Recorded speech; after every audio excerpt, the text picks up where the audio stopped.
Hold on just a moment before we dive into the chilling mists of Loch Ness. If you're looking for stories that blur the lines between passion and paranoia, you've found your new home. This is a brand new channel, and our first goal is a big one. We're trying to hit our first 100 subscribers, so if you enjoy this epic tale, please take literally 1 second and hit that subscribe button. It means the world to us and helps this tiny channel grow. And hey, while you're there, let's aim for 50 likes on this video. I know you can do it. Show us some love by tapping that like button right now. Trust me, you'll want to stay subscribed for what comes next, because tonight we ask, what if the legend isn't swimming beneath the surface, but walking among us? Now, extinguish the lights, pull the blankets tight, and let the mystery of Loch Ness consume you. Dr. Evelyn Reed was a woman of absolute certainty, her life meticulously structured around data, her academic reputation built on the rigorous application of the scientific method. Her briefcase contained not only the latest in deep-sea sonar schematics, but also printouts of geological surveys designed to definitively prove the famed monster was nothing more than tectonic distortion and misidentified fauna. Myths were charming sociological footnotes, not reality, which is why her grant-funded expedition to Loch Ness, Scotland, was a professional pursuit. To conclusively debunk the folklore, analyze the deep-water ecosystem, and publish the final irrefutable paper on the geological reality behind the monster sightings. Yet the moment her hired black cab, smelling faintly of damp dog and diesel, crested the final rise near Fort Augustus, and the colossal melancholic expanse of the loch stretched out beneath a ceiling of bruised, low-hanging clouds, a profound, unsettling tremor of doubt, something utterly unscientific, ran through her.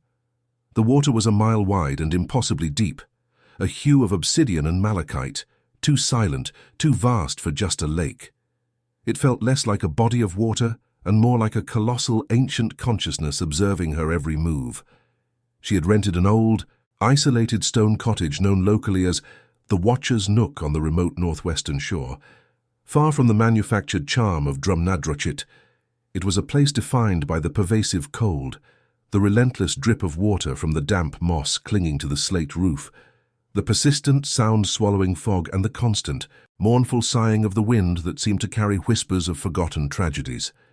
The first week was a brutal cycle of methodical setup, deploying hydrophones capable of detecting the faintest seismic shifts and subsurface scanners designed to penetrate the loch's notorious gloom. The work was meticulous, bone-chilling and lonely. But Evelyn thrived in the solitude, finding a comfort in the cold precision of her instruments, the rhythmic, high-pitched ping of her sonar, providing the only predictable soundtrack to her life, a sound which consistently returned nothing more exciting than the harmless echo of small schools of Arctic char. Until the late evening, when the fog was so thick she couldn't see the pier. She found an anonymous note tucked beneath a loose, ice-cold stone on her porch. It was written in a formal, elegant script on heavy, fibrous, watermarked paper that felt decades old. It simply read, "The deep hides what the surface forgets, but some secrets refuse to sleep alone. You should not be here, Dr. Evelyn Reed. Go home." The calculated use of her full name, the unsettling clarity of the penmanship, and the note's archaic formality, combined with the loch's unnerving atmosphere, caused a genuine physical fear to coil in her stomach. She was Dr. Evelyn Reed, a rational scientist, accustomed to threats from climate change deniers and academic rivals, not some nervous heroine in a gothic melodrama. But her analytical mind immediately began running threat assessments. She checked the thick cottage locks twice, triple-checked the deadbolts, and slept that night with the heavy, cold brass casing of her vintage surveying telescope positioned menacingly within arm's reach of the bed. The next afternoon, she was battling to winch a heavy array of sensors, the most valuable part of her equipment, out of the water when a sudden, vicious squall erupted, the rain hitting her face like gravel and the thick nylon rope slipping uncontrollably from her numb, bleeding fingers. She was losing the fight against the loch's sudden fury when a powerful silhouette materialized through the curtain of grey rain. A man, impossibly tall, broad-shouldered and lean, wearing a cable-knit oiled wool fisherman's sweater, and the kind of weather-beaten face that looked like it had been sculpted from the same dark, unforgiving rock as the pier itself. He moved with an unhurried, almost predatory economy of motion, his hands, large, heavily calloused, and utterly confident, securing the dangerously swinging rope with a single complex knot, a practiced movement born of years on the water, before smoothly hauling the 1,000-pound array onto the slippery stone pier as if it were a mere fishing net. His eyes, when he finally turned to her, were the startling, unsettling colour of the loch on the rare occasion the sun pierced the clouds, a piercing green-blue beneath heavy, dark brows. "You'll lose more than your expensive gadgets if you fight the Ness in this mood, lass," he said, his voice a low, melodic baritone, thick with the old-world cadence of the Highlands. "Cillian O'Connell, I own the land this old pier is crumbling upon." Evelyn, breathless from the exertion and the sudden proximity of this man, her heart hammering a frantic rhythm against her ribs, managed to introduce herself, feeling suddenly small, clumsy, and utterly out of place in her brightly coloured, university-issued waterproof gear. "Dr. Evelyn Reed, and thank you, Mr. O'Connell. Truly, you saved me an extremely expensive and politically charged rescue operation," she confessed, feeling a foolish, unwanted flush of heat rise on her cheeks under the unwavering intensity of his gaze, a look that seemed to hold both immense, ancient knowledge of the water and an equally profound, modern sadness. Cillian simply offered a slow, rare smile, a movement that only deepened the fascinating lines etched around his eyes and did nothing to diminish the darkness she sensed within him. "The loch provides and the loch takes," he murmured, his gaze sweeping over her face. "I prefer to tip the scales toward provision for now." He helped her shift the remaining gear inside the rough-hewn timbers of the cottage's small, damp boathouse, and as they worked shoulder to shoulder, the air crackled with a palpable tension, entirely distinct from the cold, a current that was physical, inescapable and far more potent than any measurable scientific phenomenon. The erotic pull was immediate and shocking, a deep, magnetic recognition that completely bypassed logic and went straight to the untamed, primal core of her. She felt the warmth of his breath near her ear as he quietly instructed her on how to correctly coil the thick, heavy line, and she shivered violently, not from the surrounding cold, but from the sudden, intoxicating and utterly unwelcome promise of heat he represented, a biological imperative that contradicted her entire academic life. Over the subsequent weeks, Cillian O'Connell became an unnerving fixture, appearing often, always unannounced, bringing fresh-caught Arctic char, sharing mesmerizing, unsettlingly detailed tales of the O'Connell clan's two-century entanglement with the loch's turbulent history, and most crucially, engaging in an intense, sustained intellectual rapport with Evelyn. He possessed an almost supernatural knowledge of the loch's deepest trenches, its unpredictable current patterns, and its geothermal anomalies. Information far exceeding local folklore or even government maritime maps. But whenever Evelyn, the relentless researcher, pressed him on the precise source of his unique knowledge, his striking green-blue eyes would cloud over instantly, the mask snapping back into place, and he would deftly, smoothly change the subject to her scientific work, asking deeply, probing, unnervingly specific questions about her senses' sensitivity, the depth of her penetration scans, and her theoretical findings, questions that felt less like polite, rustic curiosity and more like a carefully executed, highly intelligent form of surveillance or damage control. One particularly violent, rain-soaked evening, they shared a bottle of smoky, peaty single malt whiskey by the cottage's perpetually smoking fireplace. The relentless, deafening rhythm of the rain, hammering against the thick glass windows, created a soundproof, dangerous intimacy. The conversation, fueled by the complex warmth of the alcohol and the relentless pressure of their growing, unacknowledged familiarity, turned personal, dangerously confessional. Evelyn, shedding her academic armor, confessed the profound, isolating loneliness of her intensely driven life, the continuous emotional sacrifice of relationships for the cold pursuit of pure data. And Cillian listened, his rugged expression utterly unreadable, the only sound the crackle of the peat and the furious rain. "Science seeks to categorize and control, Evelyn," he said softly, leaning closer across the low table, the heady smell of peat smoke, old wool and sea salt enveloping her completely. "But the greatest truths, the ones that anchor the soul, are the ones that demand a total, reckless surrender of control.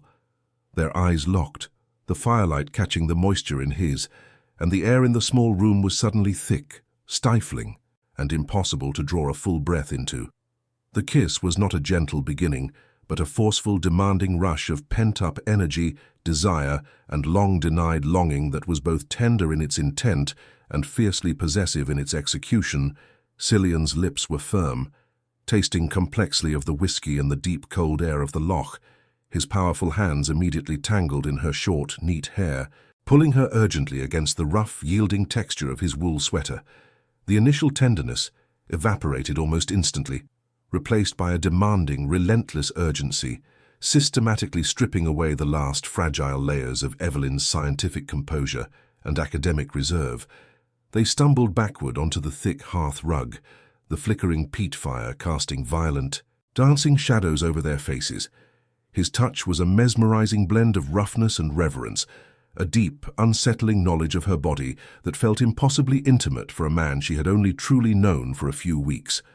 The eroticism was centered entirely in the terrifying intensity, the feeling of being utterly consumed by an uncontrollable, beautiful force she couldn't categorize or analyze. A willing surrender to the mystery, not merely of the loch's depths but of Cillian himself, her carefully cultivated rational mind dissolving entirely in the intoxicating musky scent of his skin and the relentless, demanding pressure of his mouth on hers. She felt the hard, defined planes of his body against her own, the rough, satisfying friction of the wool against her soft skin, the alarming quickening of his breath matching her own.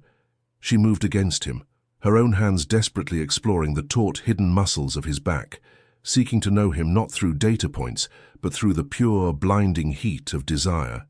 The act itself was a violent, necessary collision of two profoundly lonely souls, a desperate, frantic grasp for undeniable human connection in the freezing Scottish night. A passion so immediate and overwhelming, it felt less like love and more like an obsession taking fierce root in her soul, a burning, absolute secret shared only with the insistent crackling of the fire and the vast, indifferent darkness of the loch outside.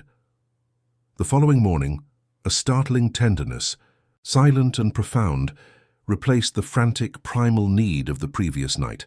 Cillian, moving with the quiet, inherent grace of a man long accustomed to solitude, prepared a simple, comforting breakfast of porridge and coffee, a domesticity that only deepened Evelyn's consuming fascination with him. Yet when she reached out to gently caress his stubbled cheek, he flinched, a fractional, almost invisible withdrawal that she would never have noticed had her focus not been entirely obsessively centered on him. "You seem haunted, Cillian," she murmured, her voice still husky from sleep and passion. "Alistair, what is it that you are truly hiding beneath the surface?" He pulled back, his intense gaze fixed on the dense silver-grey mist shrouding the loch outside the window. "Everyone hides something, Evelyn, especially those who choose to stay by this ancient water," he said, the lightness completely gone from his tone, replaced by an unsettling gravitas.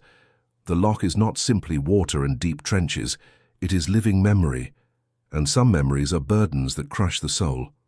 That afternoon, while Cillian was absent, engaged in what he vaguely called work on the water, Evelyn, despite the profound guilt and ethical transgression, could not resist the overwhelming scientific impulse to investigate. The previous night's intimacy had not extinguished her academic curiosity. It had simply and terrifyingly redirected it. Her obsession was no longer centered on the biological monster, but entirely focused on the psychological enigma of the man she had fallen for. She made her way to the small, thick-walled stone shed behind his cottage, the only place he had ever firmly, absolutely forbidden her access to. The loch was old, heavily oxidized, and easily bypassed by a few strategically chosen tools from her advanced sensor equipment kit, a lock-picking skill learned years ago purely as an academic challenge. Inside, the air was immediately stale, heavy and thick with the scent of old, preserved leather, dried brine, and peat smoke. The shed was clearly not for active fishing gear. It was a makeshift, meticulously maintained archive, dominated by a huge iron-bound sea chest and sturdy shelves lined with scores of brittle, leather-bound journals. She ignored the imposing chest for the moment and pulled down the most decayed-looking journal, its spine cracked with age, the flowing, beautiful handwriting inside an immediate match for the archaic script of the anonymous note she had found on her porch.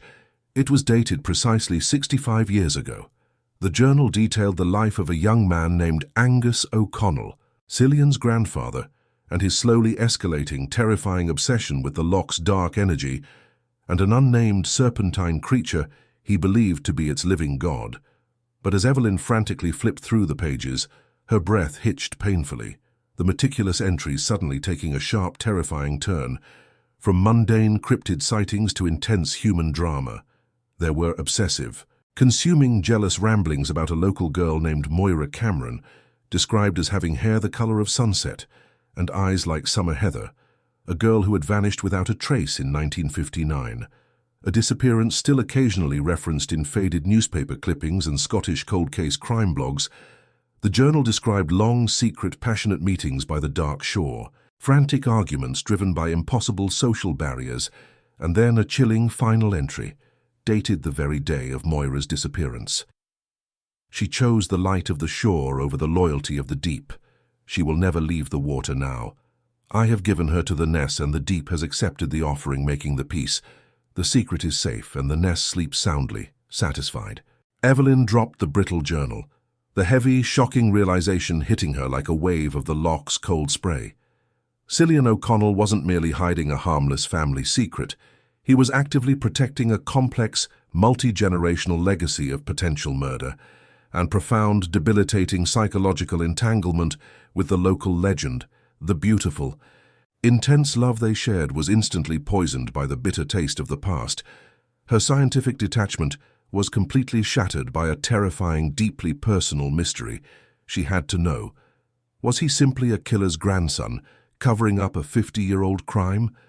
Or far worse, was the psychological obsession, the potential for dangerous delusion, inherited and simmering beneath his surface calm? She quickly, expertly relocked the shed door, her hands shaking violently, and hurried back to her cottage, her mind racing, churning with terror and calculation.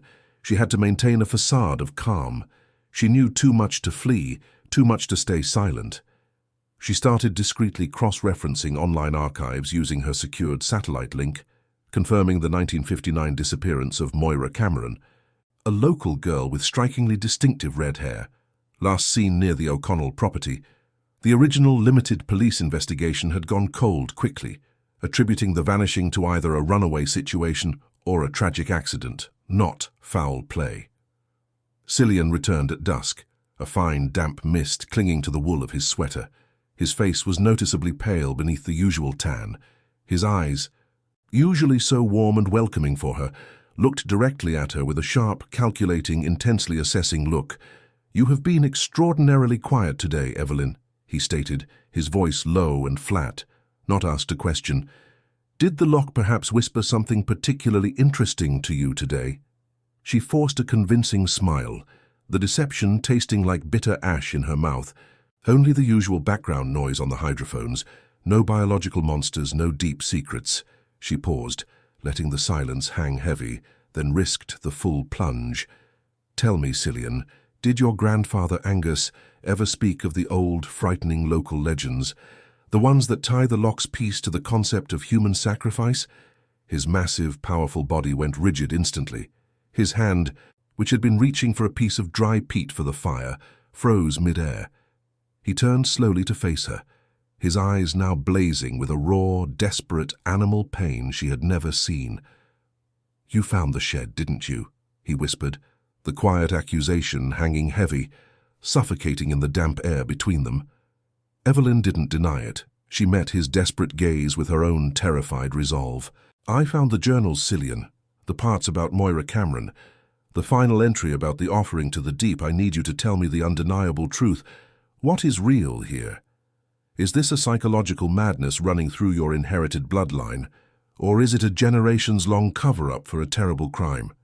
He walked slowly toward her, his immense proximity instantly overwhelming. She was utterly terrified, her heart thumping against her ribs. But the deep, passionate connection, the consuming obsession he had sparked within her, held her rooted to the spot. Unable to turn and flee, he gently gripped her shoulders, his powerful thumbs rubbing small circular desperate patterns into her collarbones. "It is both, Evelyn, and it is also neither," he finally confessed, his voice thick and ragged with barely controlled emotion. "I am not a killer, I swear this to you, and neither in his soul was my grandfather, but Angus was utterly consumed by the terrifying power of the Loch, psychologically broken by the weight of the legend and the isolation. He truly believed he had to appease the angry spirit he had seen, the one he thought demanded protection for the O'Connell lands. The truth is simpler, darker and entirely human." He released her shoulders and began to pace the small room frantically, the complete, devastating truth tumbling out in a broken, desperate torrent. Angus O'Connell and Moira Cameron were passionately, secretly in love, but Moira was tragically engaged to the son of a powerful, wealthy landowner, a financially crucial match her desperate family had relentlessly insisted upon. Angus was nothing more than a poor, debt-ridden fisherman, driven mad by consuming, helpless jealousy and a fervent, inherited belief in the ancient water spirits of the region. On the devastating night she disappeared. They met at the isolated pier, the very one where Evelyn's equipment was now moored, with the ill-fated intention of running away together, but they fought, a desperate, final, soul-shattering argument about money and impossibility. Moira, distraught, heartbroken and utterly defeated, had not been murdered, but had, in a moment of despair, thrown herself from the pier into the abyssal, freezing depths of the loch. Angus, witnessing her desperate final act, was paralyzed by shock and horror, unable to swim to save her, and the crushing shame, the unbearable guilt, and the inherited isolation-fueled superstition had instantly, irrevocably fractured his mind. He could not kill her, Evelyn. He only watched her die, a desperate, broken witness, Cillian explained, his striking eyes wet with unshed tears. And in the immediate aftermath of his madness, he created this terrifying story of the offering, meticulously writing it down in the journal to somehow absolve his crushing guilt by ritualizing the tragedy.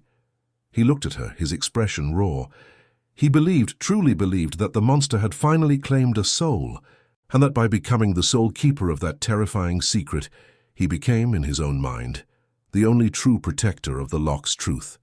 He lived out the rest of his long life, ensuring no living soul would ever discover that journal, which would have utterly ruined Moira's memory and branded him, publicly and forever, as a guilty murderer and a madman.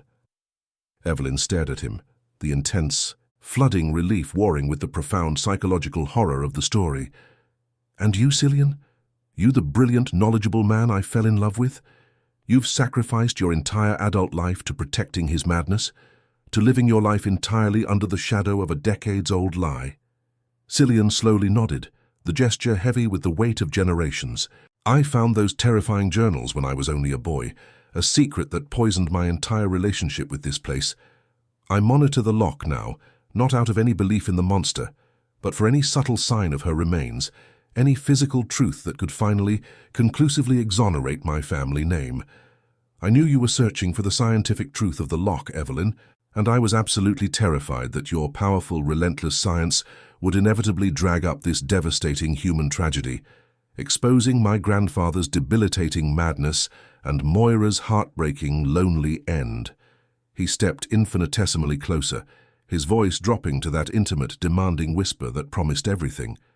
"My undeniable attraction to you, the sheer, sudden, overwhelming force of it, was paradoxically my greatest fear, because it meant there was a chance I might finally trust you enough to compromise the secret and betray the memory of my grandfather."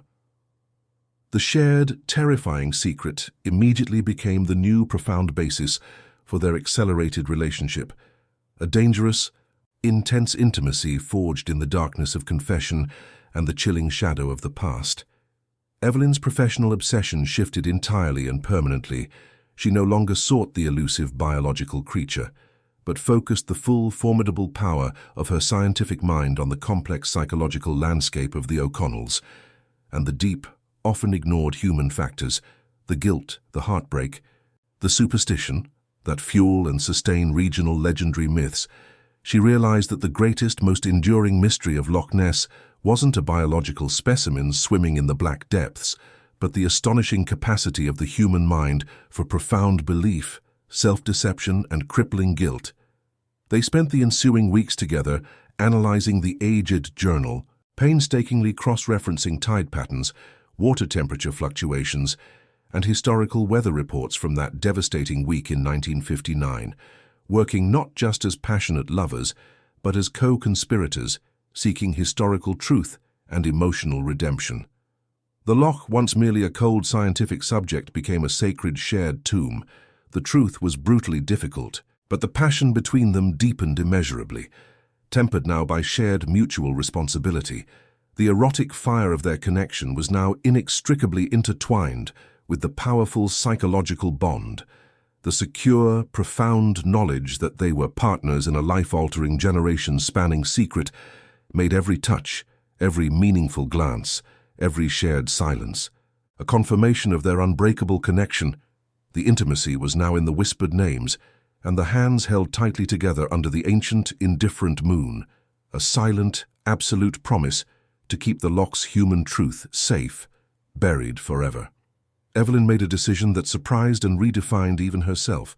She quietly, methodically decommissioned her advanced sonar equipment, packed away her spectroscopic analyzers, and sent a concise email to her university, stating she was extending her research sabbatical indefinitely for personal study. She had found a far more complex, profound, and compelling truth than she had ever dared to seek.